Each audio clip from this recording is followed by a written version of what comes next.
Hey,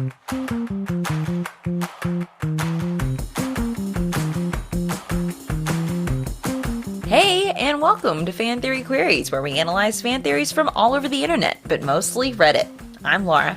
I'm Michael. And I am Spencer. And I am the one bringing the theory this week. Yay. You don't say. Yeah, I do say. Just did. I just heard him say. I'm sorry, you're right. My apologies. I'll go sit in my corner. Thank you. While you're doing that, take a listen to what user Casual Critical has to say about what they think is the real reason Batman can keep up with literal gods. Batman is known for a lot of things. Prep time, angry brooding, and young boys in spandex. That first one, prep time, makes a lot of people angry that Batman can just solve a problem by being the Batman. However, the reason might make a lot of sense. Until DC comic crossovers were more common, Batman's villains were generally humans, mobsters, and the like, except there is one recurring nuisance. For those who know who Batman is, likely know of his superfan from the fifth dimension, Batmite. Yeah. His powers allow him to warp reality to a level we cannot comprehend. For reference, the Joker once tricked Mr. Mxyzptlk, another fifth dimension imp, into giving him 99.999% of his powers, and was so powerful that he was able to trap the Spectre in a cage. The embodiment of God's wrath was turned into a plaything. So, assuming Batmite's powers are on par with Mixie, my theory is that Batmite warps reality to give Batman a fighting chance, purely because he thinks Batman is too cool to lose. He's the kid on the playground who changes the rules mid-game to give his team the advantage. And that's the theory. Wow. Interesting. Very interesting. All Batmite. Okay. I never thought of it at all. No, me neither. Yeah, I never would have considered Batmite for being the reason. Like, I am one of the people that most people hate, that just him being Batman is enough for me. I mean, I'm with you there. Yeah.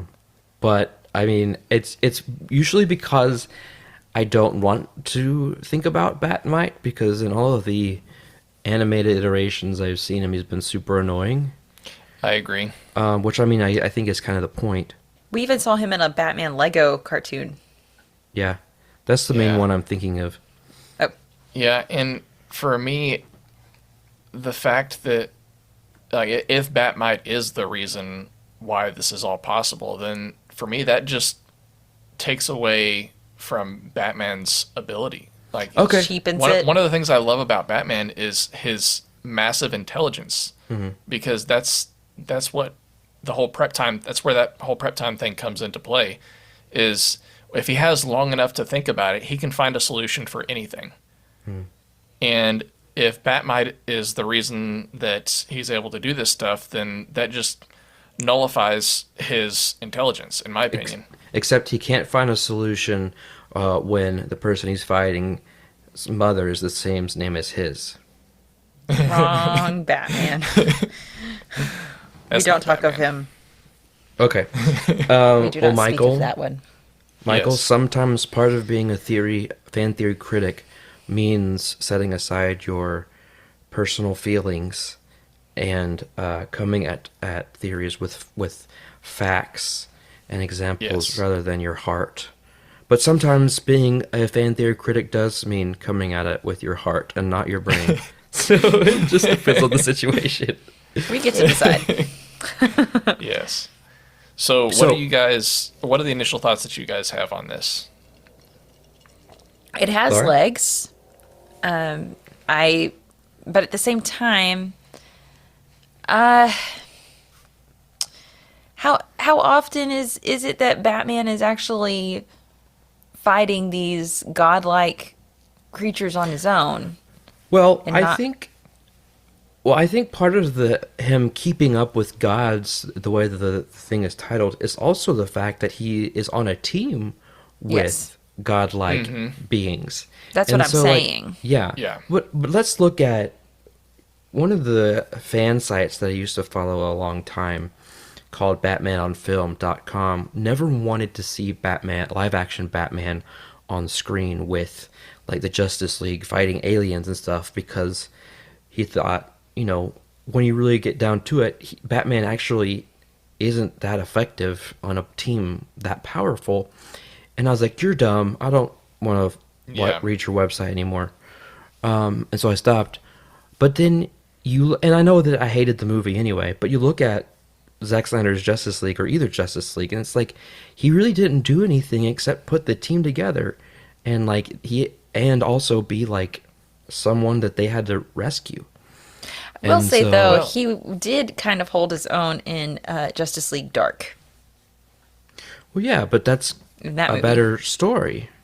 Yeah, in any of the Zack Snyder iterations of what he's calling Batman, it's not really Batman, in my opinion. The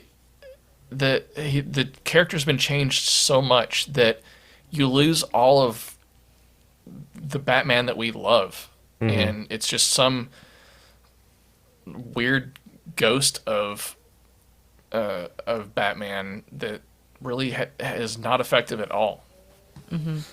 Yeah.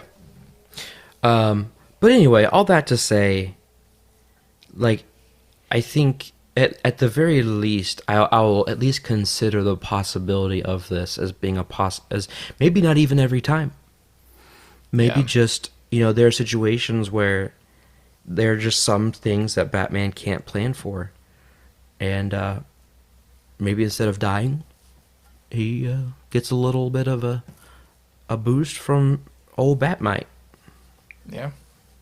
I don't know. Okay, Like I said, well- I'm considering it. I'm not outright shutting it down. I am interested to see what some other people have said, though.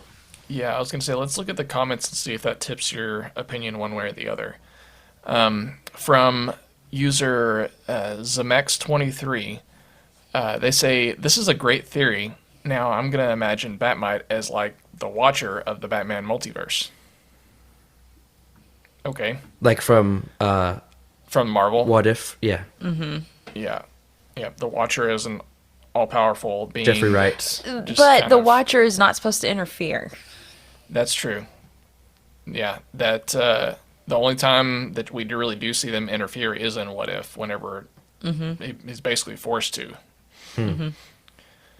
All right, user Resart KLD says, just use Flash logic for everyone. Batman uses unknown up to now, but totally a thing Bat Force. Joker and Harley use the Clown Force. Cold villains use the Cold Force. Kryptonians use the Super Force. Need an explanation? Add a force or a color magic, and that's good enough. I love it. Yes. Makes me think. What was it that the Flash introduced? Like the slow force or the still Yes. force? Yeah. Oh no, I Yeah. don't even know about that. I don't want to hear about it. Yeah, last season of the Flash. The TV show. Yeah. Oh my gosh. Should've been gone a long time ago. We need that user to come on the show. That's the kind of sardonic humor that I want to hear. Bat Force. So, Resart KLD, if you're listening to this episode, just like all the other episodes you've listened to, then hit us up and we'll get you on the show. Yes. You can email us at contact@fantheoryqueries.com. There we go. Perfect. All right, next comment from Chlorine Crown. They say, Batman's writers are literally beings from a dimension beyond that of Batman who control everything that happens in any Batman or any universe Batman is present in. So that takes the fun out of everything. So they're saying Yeah. that the writers are the Watcher? Writers are Essentially, Batmite. yeah. Oh, They're basically saying that the writers write it to where Batman can do anything. yeah. We all knew that. Chlorine Crown. Thanks so much. Yeah.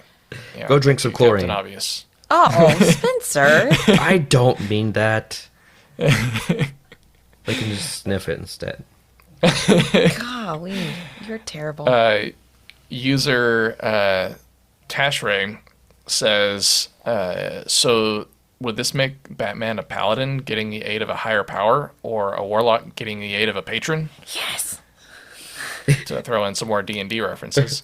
In response to that, user Zebster10 says, Paladin. Batman took up an oath, not dealing with the god himself. It would make sense that the reason oaths have power is because of metagods. I like that. Yeah, I That's agree. fun. Yeah, Batman's definitely a paladin. Paladin slash artificer.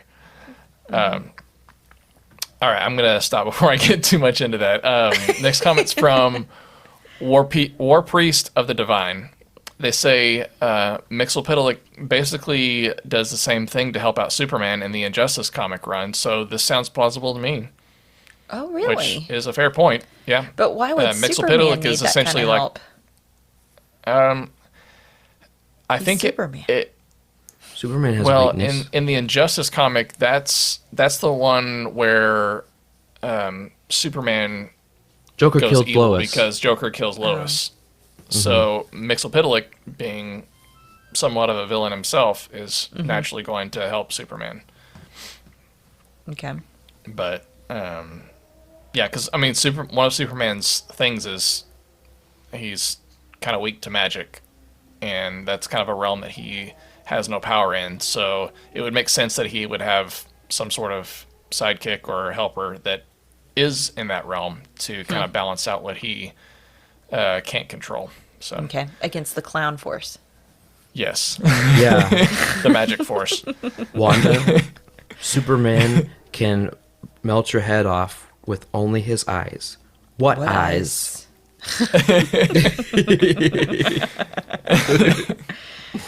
Jeez. All right, last comment is from user Moonlight11942. See, I can write Marvel They movies say- too. Sorry, go ahead. They say, I think money is the best reason for him being able to stand with gods.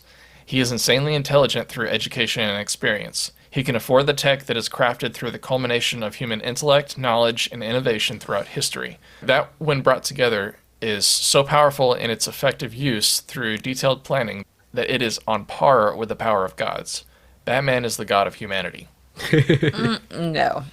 Yeah, that's taking a little too far. Like- I was on board until like the last half of that. Well, comment. was it says not. it says little G. No. I'm just the thought that money is the reason he's able to be on par with gods. Don't think so. Do you Well, really think that it Jeff doesn't- Bezos or Elon Musk, if there was a giant, like if Steppenwolf showed up on, and not the rock band, showed up to come and take over our world, you really think that Jeff Bezos or Elon Musk could fix it? I don't Well, that's why think so. that's why this person also backed it up with insanely intelligent through education and experience. Aren't Yeah, those two? They were saying the combination.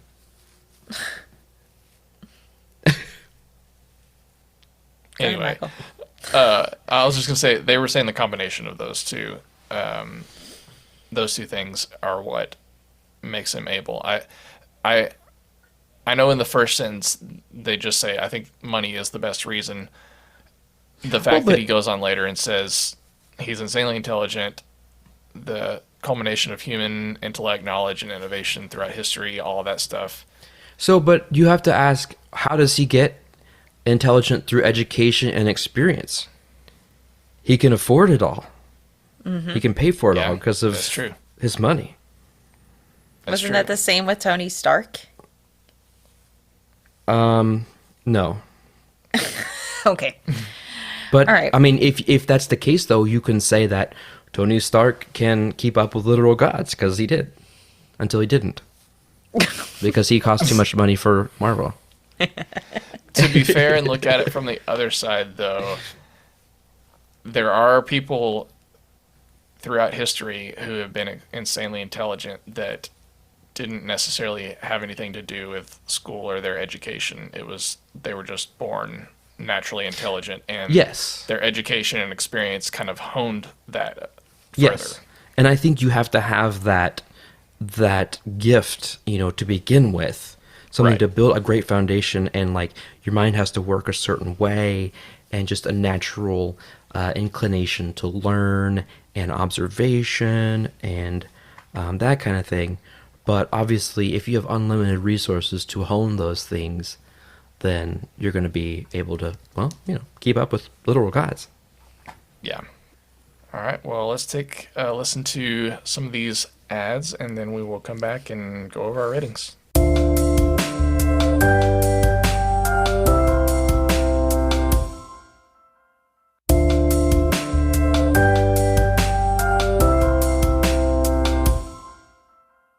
are back, and it is time for us to go through our ratings. But before we do that, I will give everyone a reminder of what our rating scale is. That's so kind of you.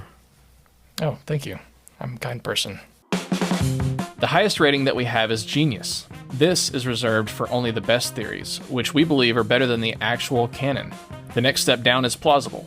It's a good theory, it's believable. Unlikely is next. It's not a terrible theory, but pretty unlikely, as the name suggests. And then the last thing is Preposterous. These are the theories that are just stupid. Basically, we're all dumber for having listened to them. Laura, would you like to go first? No. I'll go. I'm gonna say this is hard. I'm gonna say this is plausible, with a caveat. I think that, as I kind of mentioned, I think that in general, Michael, kind of like you talked about, I think because of his skill set and his intelligence and his resources, there's a lot that can do to help him keep up with his team and also their superpowered threats. But I also don't think it's beyond the realm of possibility that maybe Batmite does hop in there every once in a while. And we'll never know when until he actually jumps out and says, hi. But, there could be like just a couple of things that swing in Batman's favor that would have not done so otherwise without the help of Batmite, because, as we know, he doesn't want to see his guy lose. So I'm not going to quite say genius, even though like it is a great idea I've never thought of before. And I'm not going to say that it's my new canon or anything, but I do think that there are some particular instances where it could be plausible.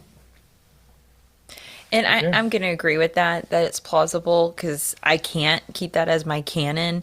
And I don't think surely there aren't that many times that Batman is facing supernatural beings on his own, because that's that would be part of his intellect. That would be part of his genius, is to go, out of my depth, gonna need to call backup in here, like get somebody in here who actually knows what's going on, like Zatanna or Constantine or Aquaman, I think that would be, I know everybody really plays up that I work alone thing, but I think that would actually be smarter, and that is smart, and that is a good leader, is someone who knows when to utilize other people's strengths, and I think he knows. Yeah, I can't do with that, so I can tell them, I can help them strategically, but I can't do this on my own. I mean, otherwise, why would he? I simply cannot do it alone. So that's why I'm going to go with plausible as well. Yeah, I mean, why else would he have been one of the founding members of the Justice League? Like, why put together a team, even though he does like to work alone all the time? He saw that there would be need for those superpowered beings to work together, so he did that. But yeah, you can ring the alarm bells or whatever you want to do, but this is a triple plausible. Pew, pew, pew, pew, pew. I agree with you guys. Spencer, as you were saying, I truly think that Batman is capable of handling most of those things on his own, if not all of them. But that doesn't necessarily write off the possibility that Batmite could, every once in a while, help him out. Whether Batman may need it or not, that's still a possibility. So yeah, I think this is plausible. Great. I'm glad we're all in agreement. I will say, though, that it's almost time to bring this episode to a close, but before we do, I want to bring up one of our favorite movies to discuss, everybody. What? It's a little film called Willy Wonka and the Chocolate Factory. I always love learning things about this movie. Sometimes they're factual, and sometimes they're subtextual.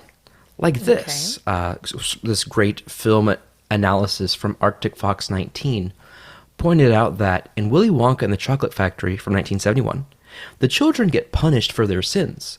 Augustus gets boiled for his gluttony. Violet gets exploded for her pride. Veruca gets dirty for her greed. Mike gets shrunk for his arrogance. And Charlie gets burdened by taxes and OSHA fines for being poor.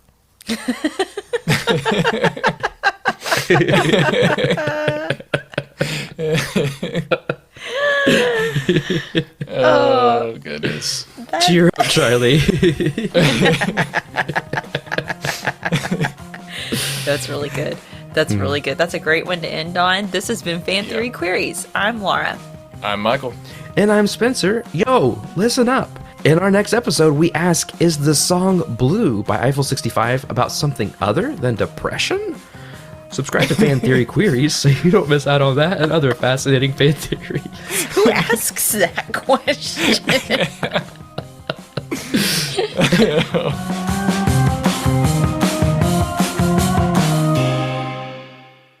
In our next webisode, Webisode?